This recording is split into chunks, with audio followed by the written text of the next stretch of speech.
Sumaglit nga ako sa biyahe habang wala pang ulan. Baka kasi kumilimlim na naman at bumaha na naman ng Metro Manila. Kaya ito, nakakuha agad ako ng pasahero dito sa May West Avenue lang. Siyempre tinatanong ko muna ng pangalan bago bigyan ng helmet. Baka mamaya iba yung masakay ko. Hindi pala siya yung totoong pasahero ko. Kaya mahirap na bumalik. Kahit maya umalis na nga kami dito. Dito nga kami dumaan sa Medicod. Pero hindi na ako umikot sa EDSA kasi ang U-turn ng EDSA ay doon sa May Quezon Avenue. Natutumbukin ko yung Muñoz. Dito nga ako sa U-turn slot ng papuntang Muñoz at nga masikip nga rito. Bawal na kasi mag-serving doon, baka ma-incap ako. Kaya hintay na lang tayo rito mag-U-turn nag-go kasi naka-stop yan dyan kasi may bus lane yan. Kaya stop mo na rito ng U-turn. Maya nga nakarating na kami rito sa May Muñoz, itong drop-off location ni sir.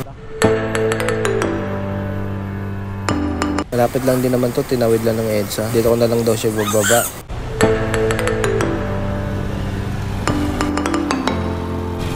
Sabi nga niya, Gcash daw yung bayad niya. Sabi ko, okay lang.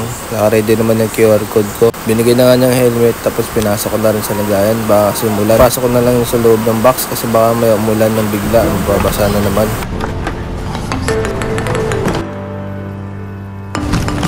Tapos nga mag-send, malis na nga rin ako pagdating ng stoplight. Nakakuha nga ako ng booking dito, kaso kinancel. Pero may pumasok ulit. Naka-auto-accept kasi ako, kaya lahat ng booking pumapasok sa akin. Ito yung advantage talaga pag naka-auto-accept ka kasi hindi ka na nag-aantay ng booking. Maya nga pumamasok dyan simula Route 20 hanggang sa Mega Mall. Kaya kinuha ko na, medyo long ride na rin. Sakto rin na to para isang biyahe lang. Tingnan ko nga muna ang dadaanan ko, baka mamaya may mas malapit lang pala ang daanan, papaikutin pa ako na Waze, kaya chinecheck ko muna.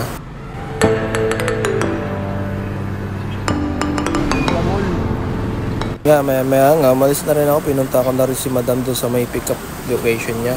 Baka may ganyan pa nag-aantay yun eh. Dito lang pala yan sa Road 20. Malabas na ng Mindanao Avenue, maya dito na ako sa may pick up location ni ma'am. Hanggang dito na lang muna yung video ko kasi mukhang makalimlim na pupuntang Mega Mall. Babasa naman ang camera ko kaya ito lang muna yung vlog ko. Kaya right sa atin lahat.